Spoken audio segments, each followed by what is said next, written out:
Clinical Monday, the best day to begin a healthy week. Like I said in the intro, that we need to spread awareness when it comes to all things mental health, and we're doing just that. For this conversation, we are looking at mental health awareness, we're looking at trauma, suicide, and psychological support for people who are experiencing trauma and suicide. Please make sure that you're part of this conversation by leaving your comment on the comment section below. On Oral Pop's Facebook page. That's where we live coming to you live and direct from. Also on X, it is @n_health with the hashtag Clinical Monday. And yeah, man, for Clinical Monday, my name is Nkosi. Thank you so much for joining us. As per usual, I am not riding solo, but before I tell you who is with me today, we are starting a new thing called voice notes. So please make sure that you send through your voice notes on the number that we'll be putting up on all our social media platforms for any clinical topic that you might have, and we will ask our experts. Well, with that said, today, as we shine the spotlight on mental health awareness, trauma, suicide, and psychological support, I'm joined by a registered counselor. Say it right. Registered counselor who prides herself in safeguarding and advocating for the well-being of children and adults within the South African population. And their name is Makgabo Seopa. Ki kupela round of applause, ya audience digital. Can I get that? Okay, I'll get that. Yay, hi. How are you? I'm fine, thanks. I gave yourself a round of applause. Because, I mean, what can we do in these situations? Thank you so much for joining us. I appreciate your time. Mental health is a huge issue, and I like the fact that we are also having this conversation to sort of like shine a spotlight or awareness when it comes to trauma and suicide, and also what is it that we can do as a community to support the people who are dealing with these issues. But you know, how do we even begin to create perhaps maybe the awareness and you know, to spread awareness when it comes to mental health? Okay. Well, thank you for having me today on your Clinical Monday. You know, how we can make awareness and spread, you know, general knowledge or let's say information on mental health is simply if we talk freely and openly about mental health issues, you know, and we take accountability to educate ourselves and others, you know, on warnings and signs or symptoms of mental health related issues, and also, you know, by practicing kindness, that would also help others to be able to open up, and by them opening up and sharing with you what they are struggling with mentally, then you're also getting educated and enlightened, and also you can, you know, volunteer like at Oram, for example, whereby you get yourself knowledgeable, and then that knowledge that you get to share it with other people outside. I got you. That's how we can build the awareness, but you know, something that we don't talk about as often as I think we should, or even if we talk about it, I don't think it's as public, is trauma. Let's look at what trauma is, or how would you define trauma? Well, I would say trauma is when one experiences a very stressful or frightening or even a distressing event that they are unable to cope with, and you know, have difficulty with managing what is happening because it's outside of their control. You know, it could be an incident whereby it's just a once-off incident, or it's an ongoing event that happens for a long period in a person's life, and those you know, experiences can include physical injury, emotional shock, or psychological distress. Yeah, and I think trauma sort of like has stages or types or kinds. Take us through that. What are some of them?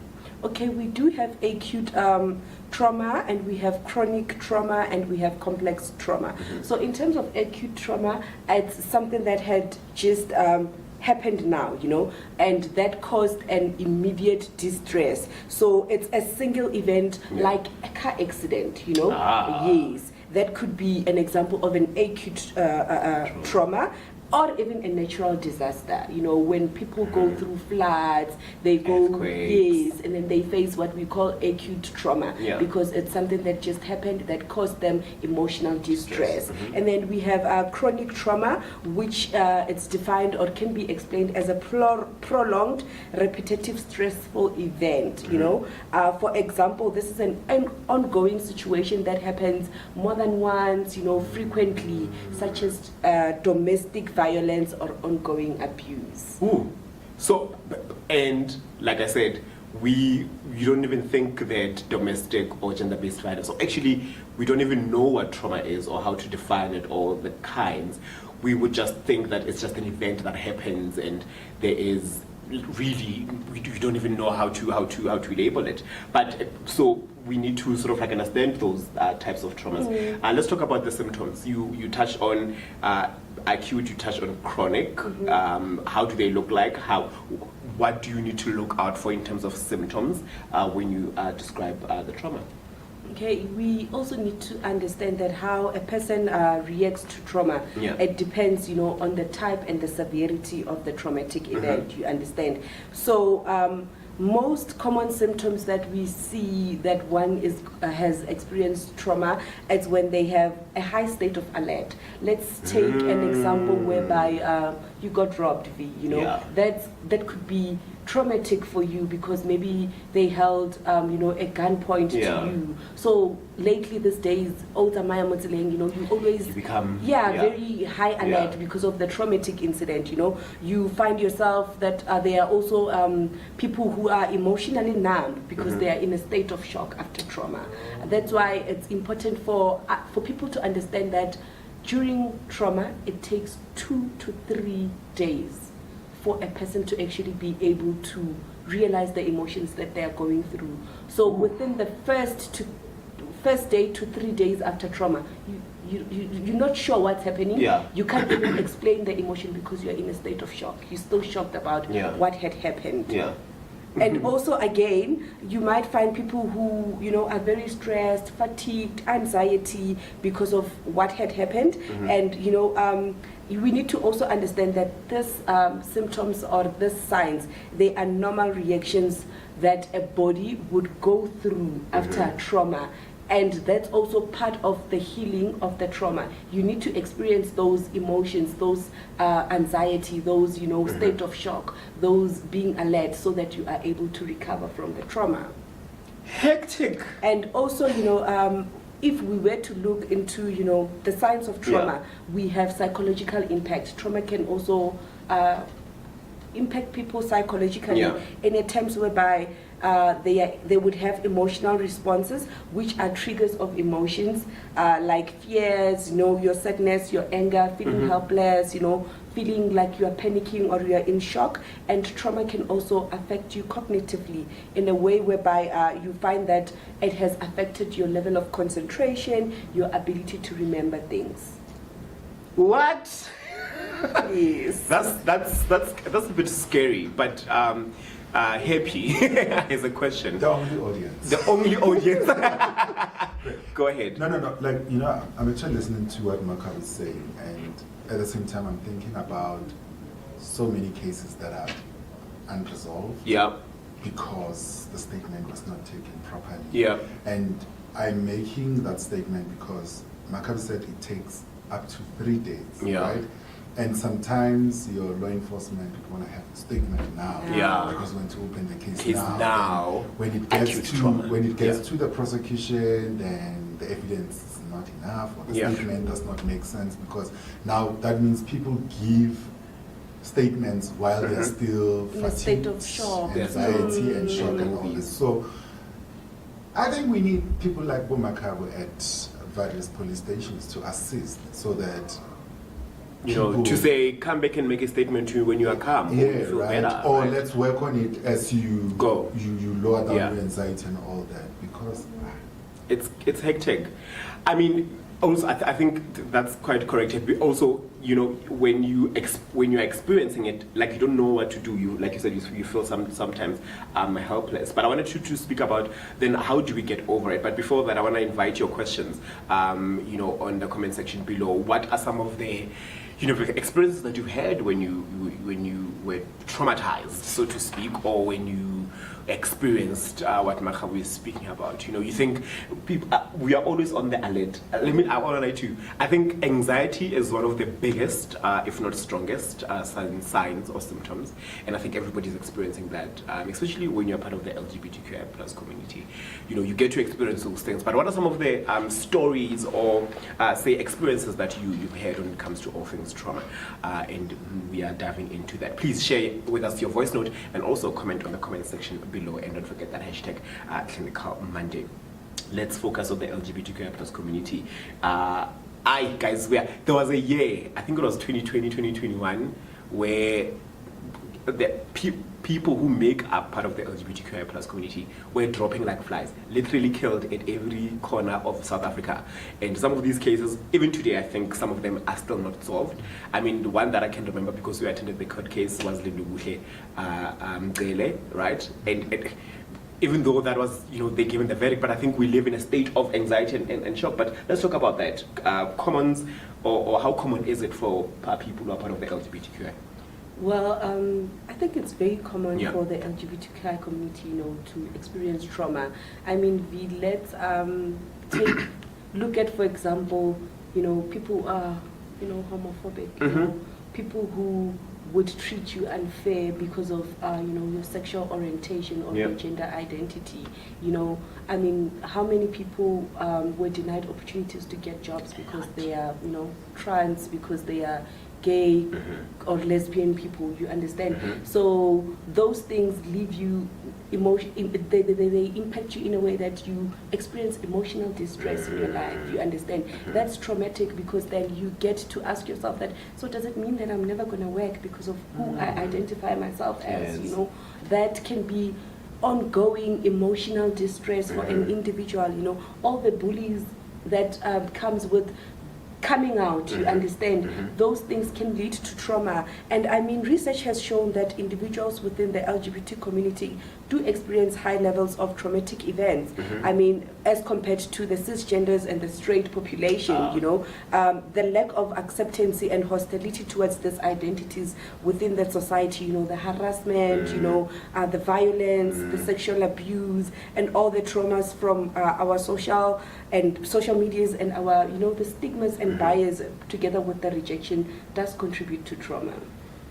We are dealing with a lot as part of the LGBT. We are dealing with kuninzi, and I like the fact that you would then, also put it in the comparison as to cisgender people or individuals as compared to the LGBTQI. So I think right now we are dealing with a lot. But then, how do we then heal? So we've experienced either acute, chronic, whatever, or as part of the LGBTQI being rejected and all that. But how do we deal with it, with these traumas, so to speak? Well, I think, one way that we can deal with this is to seek support from your friends and your family. And you must remember, when you would seek support from people who understand. People who are accepting of who you are, you understand? And also, I do believe that joining support groups that are affirming of, the LGBTQI community's gender identities or sexual orientation would also help, because you would be talking to somebody who is in the same journey as you are, somebody who can relate, unlike coming to speak to Makgabo and telling Makgabo, hey, this is what I'm going through. Remember, if I am not enlightened about the LGBTQI community, then I wouldn't be able to, I would lend you an ear, but that proper support that you need, it wouldn't be there. So joining, social groups, getting support from your peers and families, and even seeking professional help from, people who offer psychosocial support, your social workers, your registered counselors, your psychologists are out there, your lay counselors, they are there to support you with, the emotions that you might deal with, even if it needs just for them to contain you, they are able to do that and then further refer you to other platforms. So do seek help. And I always say that practicing self-care and self-love, it's also a very powerful tool, because I mean, the love that you are seeking from other people, if you learn to give it to yourself, then I think that you should be able to contribute towards developing what we call resilient. And when you're resilient, it's easy to bounce back from things that are challenging. Another thing that is challenging, and things, that was a mouthful, by the way. Another thing that is challenging, Makgabo, and it sort of like would lean on the trauma, is suicide. And I think, as much as we don't speak about trauma, or we don't really, go in it with a tooth, what is that expression? Combine to go through it. Kids are smart, but bear with me. Go into these issues that deep. We don't really speak about them. We don't know the kind of impact that it has. So as much as we speak about trauma, we need to speak about suicide. And people kill themselves. And then especially the people who are part of the LGBTQI, we're dealing with the rejection, we're dealing with the trauma, we're dealing with the anxieties and all that. And equally to that, we're dealing with a society that is not welcoming. Let's dive into suicide, and personally, before we get deep into what then would be the relationship between LGBTQI plus people and suicide, let us define what suicide is for our audience. So suicide would be explained or defined as the act of intentionally causing one's own death.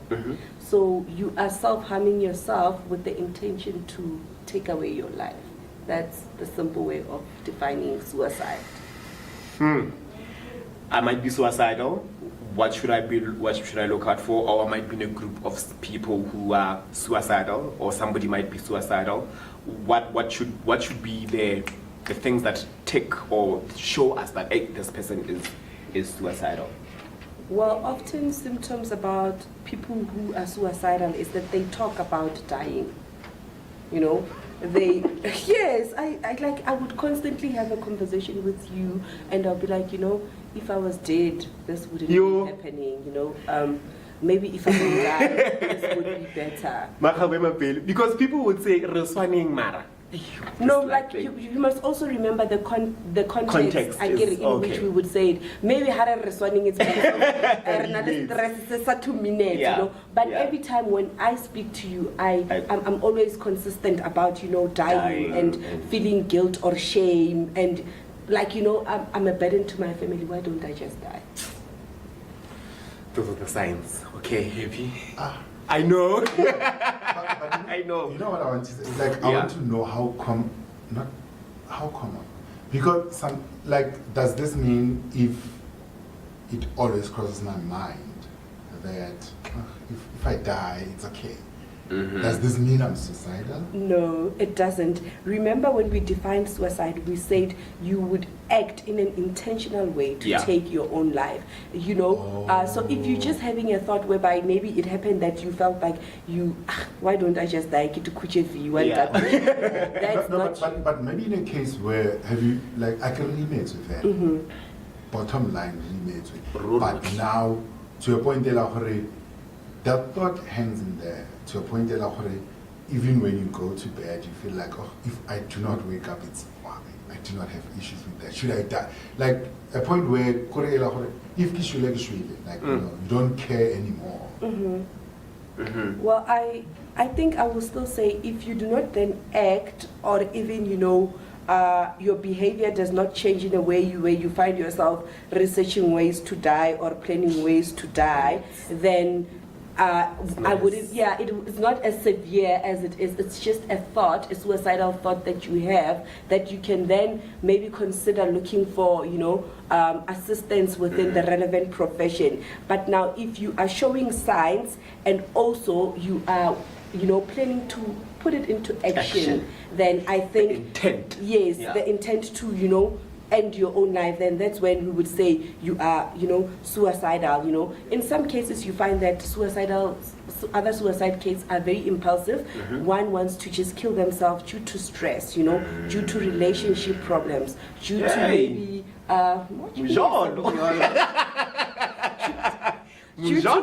due to maybe being, unpleasant at work or being harassed. That's what then we refer to as, impulsive acts of you acting impulsively because of the stress, and then you just want to take your life.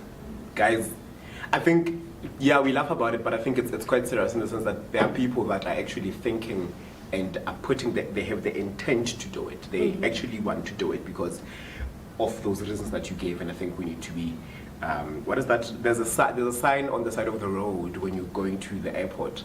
I think it's the R11 or R21. Yeah, it says be kind. I think that's what we need to do. Every time when I pass there, I just take that because I'm reminding myself to be kind to people because people are going through a lot. But let's mirror it to the LGBTQI plus community because we're trying to shine the spotlight on them. They are suicidal, and I think they could be more suicidal than cisgender people. Correct me. Well, based on research and studies, it has shown that 42% of the LGBTQ plus community, they consider attempting suicide within the year of 2021 to 2022. So I think 42% it's a lot. That's a lot of people. It's a lot of people, you know, and the effects that are also seen is that there are high rates of suicide thoughts, the attempt, the self-harm, and within, the LGBTQ community, 3 times likely to commit suicide and 5 times likely to contemplate committing suicide. So we're not only thinking about it, but we're actually putting the act because we either self-harm or actually take our own lives. It's you guys. And also in one study that was done in USA during the 2015, it showed that the transgender survey found that 40% of transgender reported to attempt suicide. So. Yeah, also transgender people are the marginalized within a marginalized community, so I think those figures are really alarming. It's a lot, right? It is. Again, we think about it and we're not really necessarily, thinking that people actually go and do it, but people actually do it. Makgabo, what do we need to do? Or wait, what to do when we feel suicidal? Like, I feel suicidal, I know I have all these thoughts and I know I have all these, feelings. What do I do next? Do I call a V? Do I call a HP? Do I call a Makgabo? What do I do when I feel suicidal? Well, I will always say when you feel suicidal, talk about the thoughts. Talk to somebody that you trust, somebody that you know that this is your safe space to go to, And there are, 24 hours suicide crisis line that one could find on the internet, to reach out. There's the South African Depression and Anxiety Group. I do know that they also work 24 hours. There's always somebody who's willing to listen to you. There's always somebody who's there to listen to those thoughts that you think they are not important.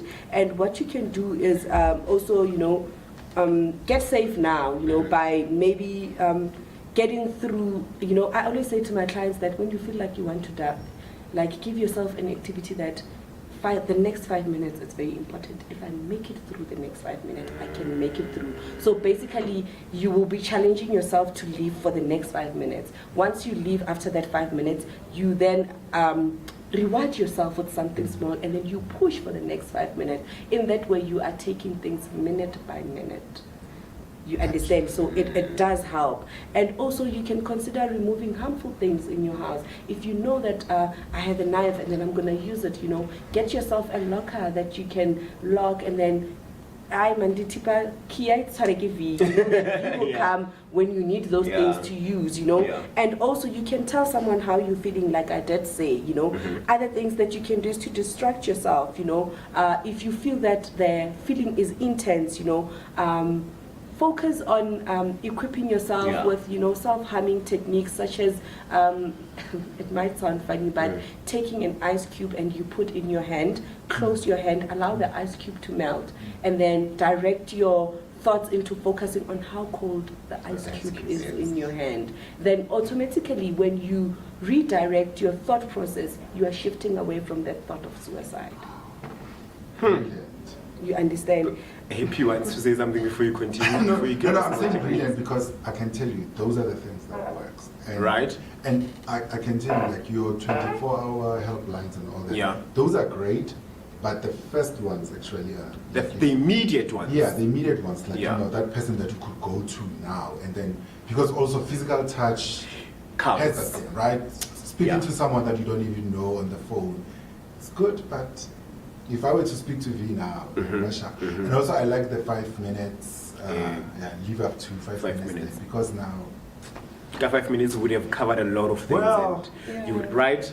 I think we can win over mental health. We can. We It's can. just, you know, a matter of more Putting our awareness, mind, you know, as learning about the challenges and how to cope. Yeah. And also what you can maybe do to distract yourself is maybe tear a piece of paper into 100 pieces. By the time you get to 100 pieces, I swear, you would have forgotten that you wanted to die. You understand? So it's these little things that people don't know about that can actually just save their life from, you know, or make them not commit that suicide and make it to the next day until they go seek professional help. You understand? Yeah. And also focusing on, you know, your sense, you know, we try to find things that you can smell, you know, taste around, and, you know, go outside, challenge your thought process. I always say that the mind is a very powerful weapon. So be careful what you spend your time thinking about, you know, because how you think contributes to how you feel, which will then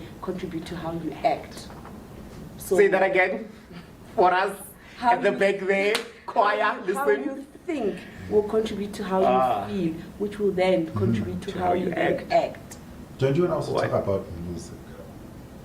I had a conversation about that when we did Vanessa, and I was like, I wake up moody sometimes, and sometimes it's extreme moods where I don't even want to do anything, and I want to defrost after 10 or 11.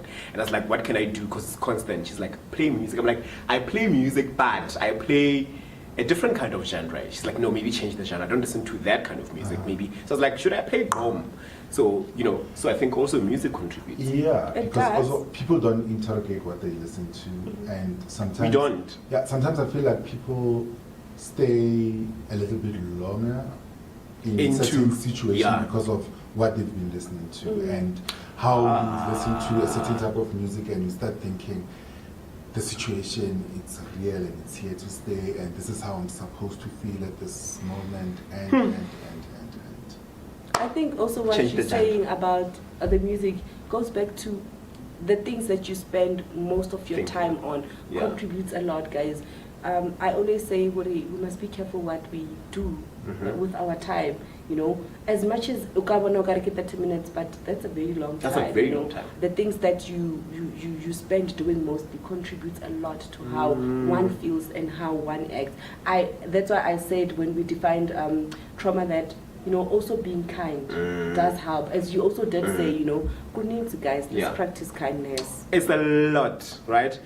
I want to marry it to, again, I think, so mental health, then depression, the relationship between that, and hey, at the end of it, Makgabo, how do we overcome, guys?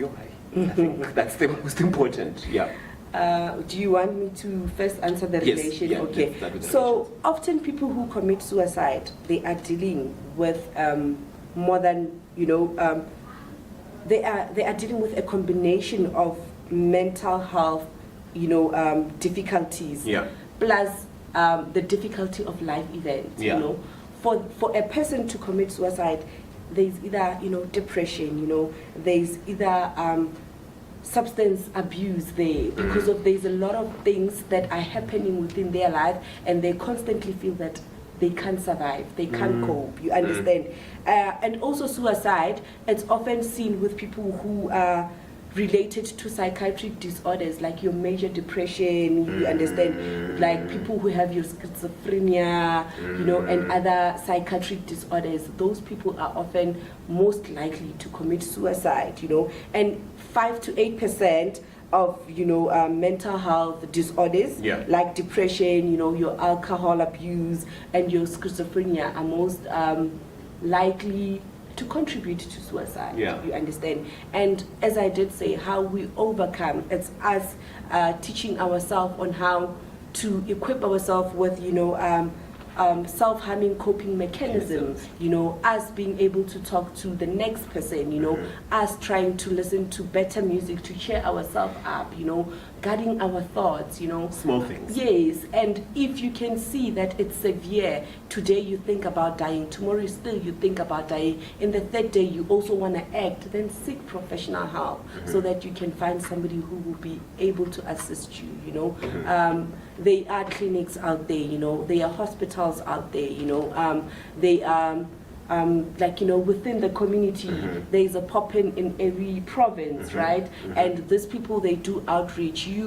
I think as individuals, we also need to be accountable in wanting to find solutions and assistance. Because if Kidula ko haya kiriki depressed, how am I going to get assistance if I don't voice, if I don't want to go seek, proper channels that can help me? We as individuals also, we need to be accountable of our own healing journey. We need to initiate the healing journey, and looking for assistance is the first step towards your healing journey. Your hand was up. I don't want to ruin that. No, I want to say we come from communities where mental health has never been something that it takes serious, right? When you say you feel a little bit down and all that, there's usually something that they can throw at you. For instance, I'm feeling down, let's have a beer. And also, when you come out and speak about it, sometimes you get to be victimized. Like, say depression. Hey, depression, come eat. Or you will be killed by depression and hunger.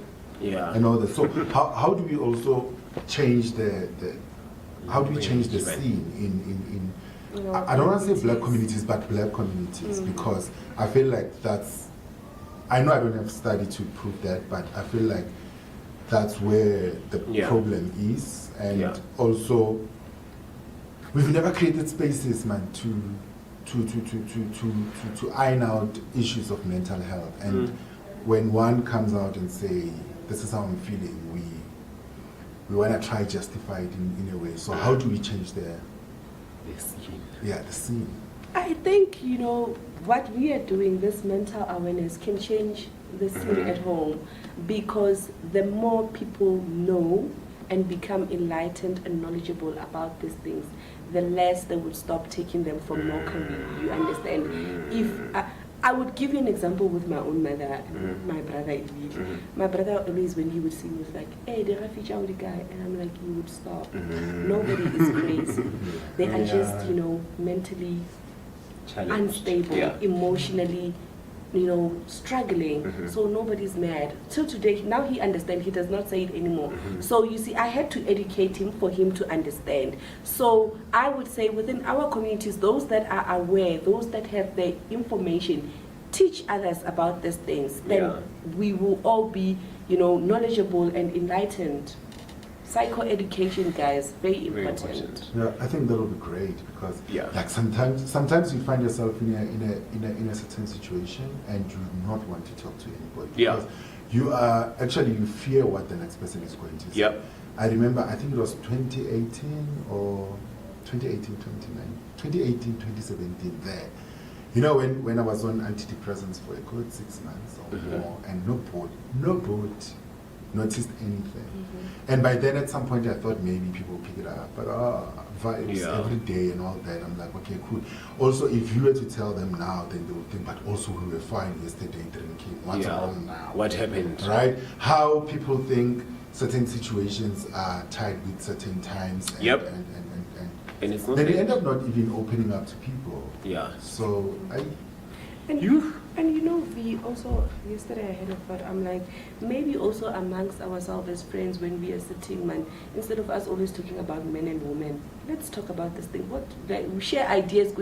Like, I remember I once said to this other friend of mine, I wanted to hear their perspective about HIV people. I'm like, what's your take on HIV? That's how I got to know that this person does not know much about this. She's still in that thing. Those people are gonna die.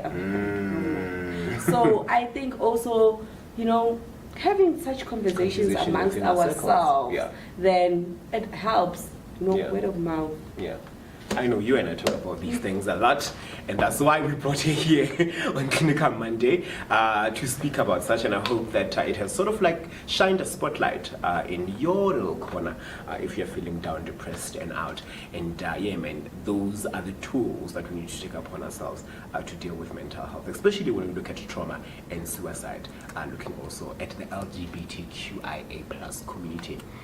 It's been a very thought-provoking and very deep conversation of Clinical Monday. I'm going to see you on the next one. Makgabo, thank you so much for joining us. Thank you for really having appreciate me. it. I know you won't be a stranger. We'll be seeing her more often as we dive into yet another clinical topic. Until then, happy streaming. Bye.